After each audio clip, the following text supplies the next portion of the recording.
about domestic violence and its effects on the family. Domestic violence is defined as a pattern of abusive behaviors used to gain power and control over an intimate partner or household member. It includes physical, emotional, psychological, sexual, and financial abuse, all of which have lasting and devastating impacts. This issue affects millions of individuals every year and is a major concern in society today. Survivors often experience serious physical injuries as well as long-term mental health challenges such as anxiety, depression, and PTSD. These effects can impact their ability to function in everyday life. Domestic violence also creates economic instability, as many victims are financially controlled or prevented from becoming independent. Within families, it breaks down trust and safety, especially for children who are exposed to it. Over time, this leads to a cycle of trauma that can continue across generations, making domestic violence not just a personal issue, but a societal one that affects communities. Children exposed to abuse often display hypervigilance at school, constantly watchful and fearful of danger. Children react differently based on their developmental stage. Preschool-age kids usually regress to earlier behaviors like bedwetting and thumb-sucking, while also having severe separation anxiety and sleep disturbance. School-age kids can blame themselves, struggling with guilt and damaged self-esteem that affects their academic performance and social relationships. The reconciliation phase in domestic violence is an abuser's attempt to regain control after an abusive incident. During this phase, the abuser may apologize for the behavior, excuse it, or blame it on the victim. This phase is deceptive, creating a temporary illusion of remorse and stability. This phase is often short-lived because tension rebuilds, which restarts the cycle. The statistics surrounding domestic violence highlight just how widespread this issue is. 1 in 2 women will experience physical violence at some point in their lives, showing that this is not a rare problem. In addition, 1 in 4 women experience severe intimate partner violence, while 1 in 3 women experience some form of domestic violence during their lifetime. Another important factor is underreporting. Many victims do not report their abuse to authorities due to fear, shame, or lack of support, which means the actual numbers are even higher than what is reported. Additionally, research shows that survivors often attempt to leave multiple times before successfully escaping, which reflects the complexity and danger of these situations. In the United States, more than 15 million children live in homes where domestic violence has occurred. These children often suffer long-term emotional and psychological effects, even if they are not directly abused. There are legal measures in place to protect victims of domestic violence and hold abusers accountable. Protective orders, also known as restraining orders, are issued by a judge to limit contact and prevent further harm. The Violence Against Women Act provides additional protections by establishing penalties for abusers, especially in cases involving stalking or crossing state lines. In cases involving children, courts focus on the best interests of the child, often limiting a parent's custody or requiring supervised visitation if abuse is present. Temporary custody arrangements may also be put in place to ensure safety. However, due to underreporting, many incidents of domestic violence never reach official records, which makes it difficult for the legal system to fully address this issue. This highlights the need for strong reporting systems and continued advocacy. Domestic violence is not only a legal issue, but a serious ethical and moral concern. It violates basic human dignity and the right to live free from harm and fear. One of the biggest moral issues surrounding domestic violence is victim blaming. Society often questions why the victim stayed instead of focusing on the actions of the abuser. This creates feelings of guilt, shame, and isolation, which can prevent victims from speaking out.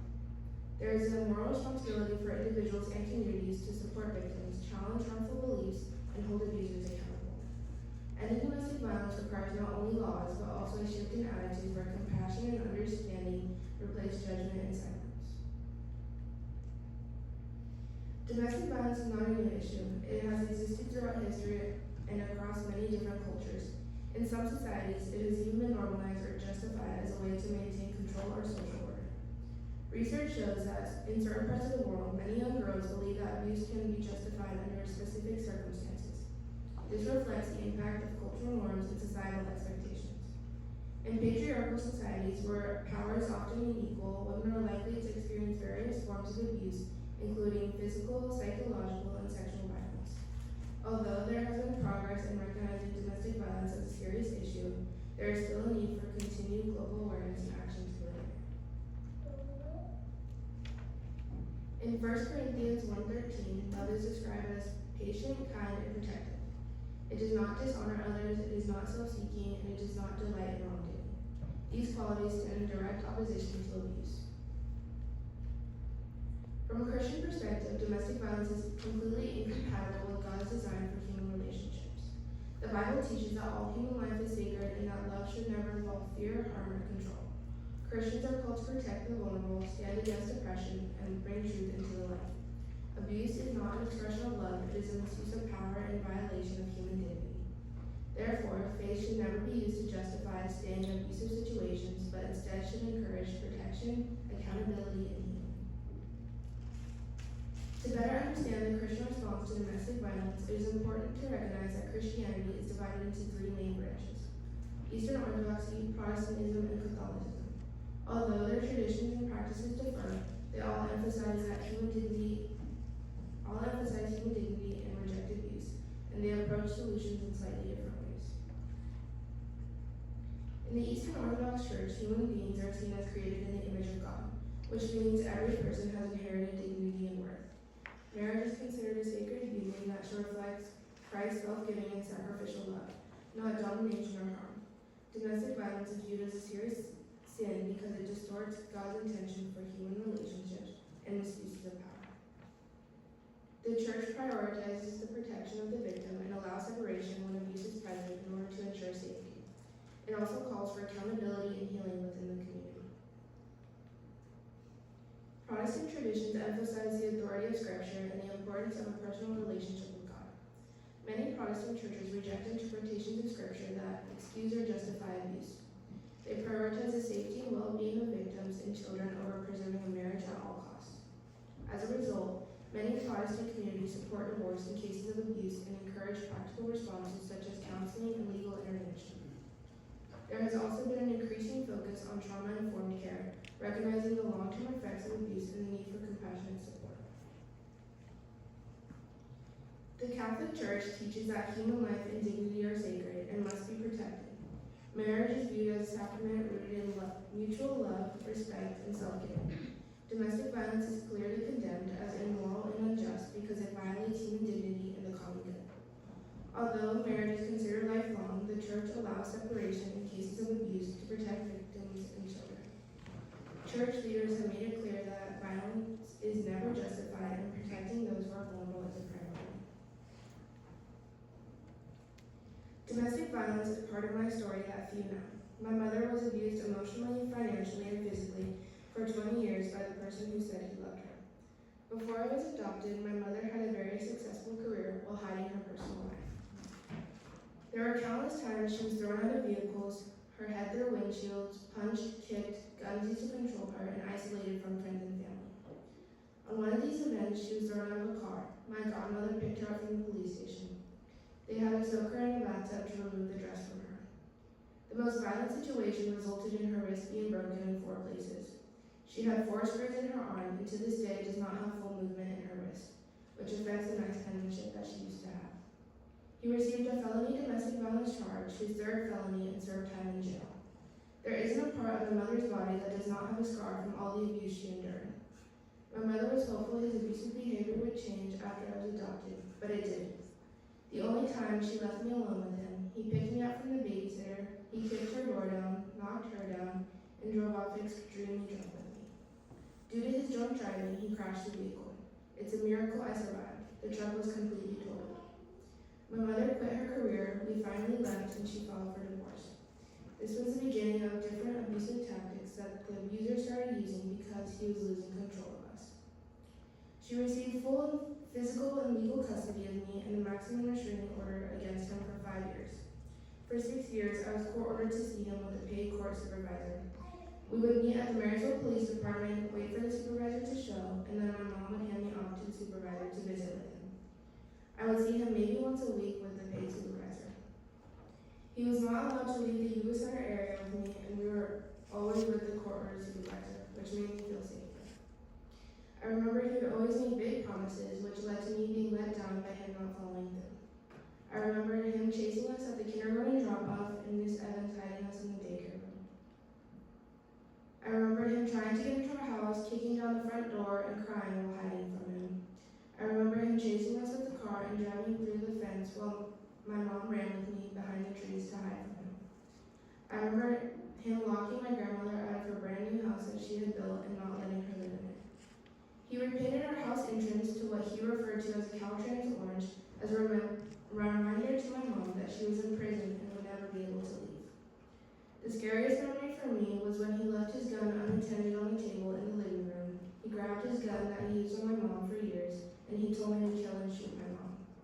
I was only 4 years old when he told me to do this. During the trials, he was court-ordered to be examined by a psychologist who diagnosed him with narcissistic personality disorder and antisocial personality disorder. NPD is hard to diagnose because they have the ability to present themselves as grandiose. This subtype is described as an attention-seeking, entitled, arrogant, exploited, lacking empathy, and charming. ASPD, sometimes called sociopathy, is a mental health condition in which a person consistently shows no regard for right and wrong and ignores the rights and feelings of others. People with antisocial personality disorder tend to purposely make others angry or upset and manipulate or treat others harshly with cruel indifference. They lack remorse and they do not regret their behavior. While people with antisocial personality disorder often violate the law, becoming criminals, they may lie, behave violently or impulsively, and have problems with drug and alcohol use. They have difficulty consistently meeting responsibilities related to family, work, or school. These are dual cluster B personality disorders in the Diagnostic Manual of Mental Health Professionals, which means it can be dramatic, emotional, or erratic. Some research indicates that cluster B personality disorders have strong associations with demeanorness, vindictiveness, and intrusiveness. At 9 years old, in 2017, I had my last court-ordered supervised visit where I was forced to see him, and I have not seen him since. For these reasons, victims must know that abuse is not love. Every individual deserves to have the strength to report abusive situations to law enforcement and to not be ashamed of someone else's actions. With the help of Casa de Esperanza, a women's shelter in Yuba City, attending every hearing and trial, countless counseling sessions, 2 years of individual therapy from a licensed therapist, for my mother and me, and our faith in Jesus Christ, we would not have been able to escape. When victims leave, abuse increases and becomes even more dangerous because the abuser is losing control. Throughout the 5 trial custody battles, my mother remained firm in her faith, leaning and believing in Luke 8:17. For all that is secret will eventually be brought into the open, and everything that is concealed will be brought into the light and made known to all. By educating the public, offering platforms for survivors to speak out, and providing resources for healing, society can help end the silence around domestic violence. I used to wonder why I wasn't good enough for him, what I did wrong, and why he couldn't change. But I've had to learn that he has to be saved on his own. We prayed for him for so long and let go, knowing that God is going to work in his life when he chooses to submit. I finally forgave him and know that his actions are not a reflection of me. Although the effects of abuse will always be something I have to consciously work on, as a result of domestic violence, I am less trusting and feel the need to portray as if things don't matter so I don't get hurt. I'm thankful that God is working in my life and on me to overcome the effects I deal with daily. With the collective effort of individuals, organizations, and communities, we can create a world where domestic violence survivors are not ashamed but empowered to take back control of their lives. We had one police officer who believed our story and was willing to help us. Our testimony is a story of shame, embarrassment, and rejection. God placed us in the right place, Faith Christian School, which provided us a family that we didn't have. He knew all along, during the hardest moments of our lives, what we needed.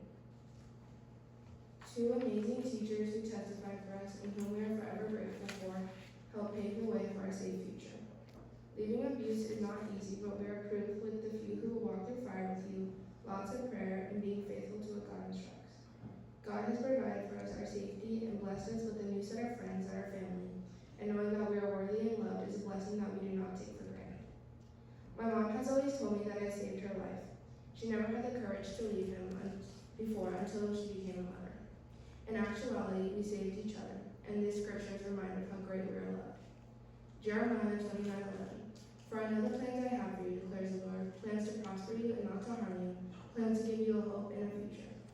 Recognizing and addressing domestic violence begins with a clear understanding of its many forms. Many victims face real and dangerous barriers that make leading difficult, while societal attitudes and underreporting allow the issue to remain hidden. Although legal systems and advocacy efforts have made progress, domestic violence continues to be a widespread global problem rooted in unequal power dynamics. From a Christian perspective, abuse directly contradicts the principles of love, dignity, and protection that human relationships are meant to reflect. Therefore, addressing domestic violence requires not only awareness, but also accountability, compassion, and a commitment to protecting the vulnerable and breaking the cycle of abuse. These are my references. Thank you.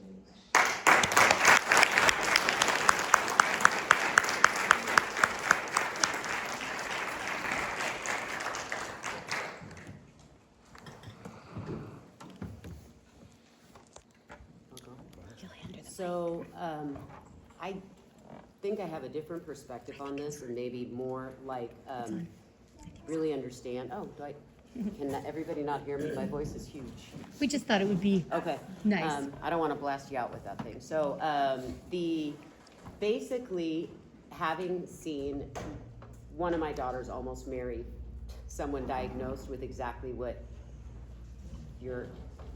same things, and later prosecuted, but for domestic violence, although he got away with it with his first wife. Anyway, the bottom line is what I want, my question for you and what I saw was, number one, very amazing actor. Did you find that in front of other people that he could look like an angel? Because this kid was like 50 years, we knew the family from the church. It was not something, and the kind of crazy it was also with the family we found out. But that's my first question. Did you find out, did he look really great in front of other people? All the time. All the time. He put on a really Amazing. Good front. And my second question is, this kind of really, I was very upset about this because we would watch the court hearings when he, hit the first girl, the third girl. And it was striking to me how he finally got a good attorney, right? We've been following because, for different reasons and our daughter's safety, these things, you can watch them on the computer now, right? And so with the third case where he was hurting this fiance, they really he had a great attorney, and the way they came after the victim was just terrifying. And he got such a little sentence for what he did because he had such a good attorney. Did you find when you were going through, I don't know, how old were you at the time? Do you remember did you feel like they were unfair to your mom at all? Or was he not really represented at a high level by an amazing attorney?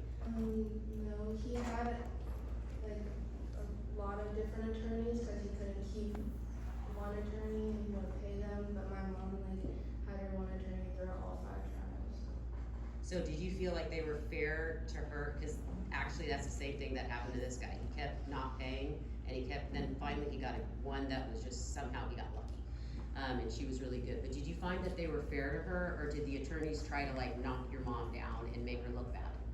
I do not know because I wasn't there and Oh, you didn't have to go. her, Okay. but I think they were, from my understanding. Okay, good. Thank you.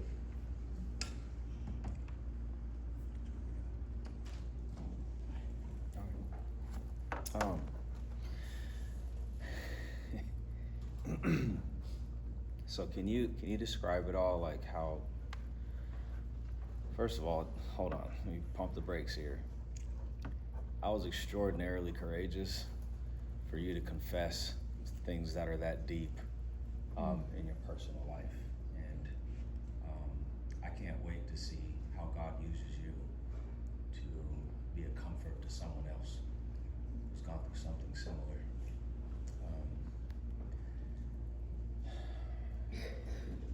It lifts my heart to see this type of strength for a young lady to stand before a bunch of people and avail to us, you know, these secrets, these deep hurts and things that you've overcome. It's amazing, and I'm grateful for it. So, can you describe how difficult or how easy it was to deal with a topic so personal? Like, was the process like, was it healing for you? Was it just like dropping tears on the pages or on your keyboard in the process, or did it just, how was it for you? It was hard and it was emotional, but also because I did forgive him, like last summer, I fully forgave him. It wasn't as difficult for me, I guess. Right on. Can you talk about how that forgiveness came about? Because that's a big thing that a lot of even Christians struggle with. Being able to let even simpler things, you know, that are not so, you know, damaging. Was it like a sit down with a pastor? Was it just bedside? You're just meditating and you're like, God, I'm done feeling this bitterness and this fear and this, you know, what did that look like? I was at a summer camp and I decided that I didn't want to have anger and hate in my heart anymore for him specifically. I didn't want to live like that anymore, so then I decided that it was time for me to forgive. Amen. You're listening to the Spirit of God. That's amazing. I love that. And I just want to, not that you need it, but I just want to clarify that, or just, I guess, like, apologize on behalf of men. That was a gross misrepresentation of what we're called to be and how we're supposed to protect and lead and love.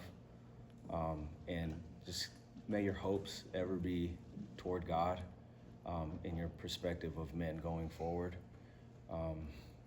And I just pray that all the ones that ever come around you are sent by him, by the Lord. And it's not, it's there's a lot of bad ones, but there's good ones out there. And like I said, gross misrepresentation. And may that never affect your perspective of what God the Father is like. It's not, it wouldn't be true. I'm just telling you this as a pastor for you to check that when it comes to mind, that maybe you think God is going to be some type of anything like your Father towards you. He's graceful towards you. He loves you. He sees a baby daughter that he wants to protect and love and nurture and care for, and like that scripture from Jeremiah. Okay? He's got good plans for you. A little bit of a more difficult question, kind of on connected to the things that I just said is, what societal mode do you think is endorsed by God? And what I mean by that is, you brought up patriarchal, and then there's like egalitarian, there's matriarchal. And I don't know if you've given much thought to this, but if there is any, if you have any thoughts toward the societal mode that you think God endorses, like what did he mean for society? Like which one did he intend for us to live under? So like, so you brought up patriarchal societies. Sorry, this is very complex, I'm sorry. So patriarchal societies is basically, patriarchal is ran by, or it has a very negative connotation, but like men are like the leaders of it. They have ultimate responsibility over society. That's patriarchal. Matriarchal would be women having ultimate authority over society. Egalitarianism is just that both are exactly the same. There's no role differences. So this is kind of a difficult question, but just which one do you think God is like, that's the one that I've chosen? I would say equal. Okay. That's good. So egalitarian. Thank you, Kiana. Thank you very much. That was. Thank you. I have two questions for you. You mentioned that abuse often becomes worse after leaving. What, if anything, do you think can be done better to protect the victims of abuse? Because you mentioned restraining orders, but we all know it's really just a piece of paper. If someone is determined, they're determined. And I know law enforcement comes when you dial 911, but what if you can't get to your phone, right? And however long it takes them to get there, that's that much time that someone may have. So what, do you think that anything could be done better to protect and support victims of any type of violence and abuse?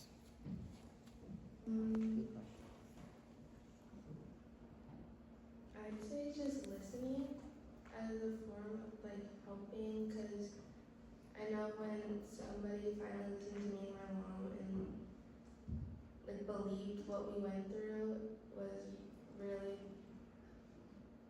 important and powerful for us to be able to leave. So I think that could help. So more people being aware would be a better protection, is what you're thinking?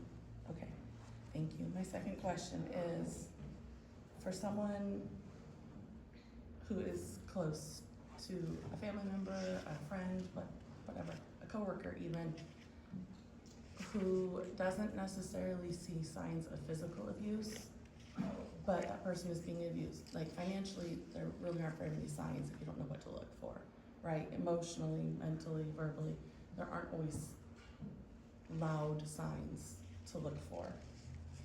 What would you say that to someone that they could do to help that person besides listening to that person, to help that person maybe be able to find the help that they need professionally? Does that make sense? I would say calling 911, even if you're not totally sure if it's physical abuse or financial or emotional, just call law enforcement just because it's better to be safe than sorry. And Okay, thank you. I think that wraps it up. I guess if you don't mind, you mentioned women being victims. Are men victims of domestic violence as well? they are, but I just didn't focus my paper on men who also suffer from domestic violence, but they do. Yeah, it's across the board. Yeah, very good. Thank you, Kiana. We appreciate it.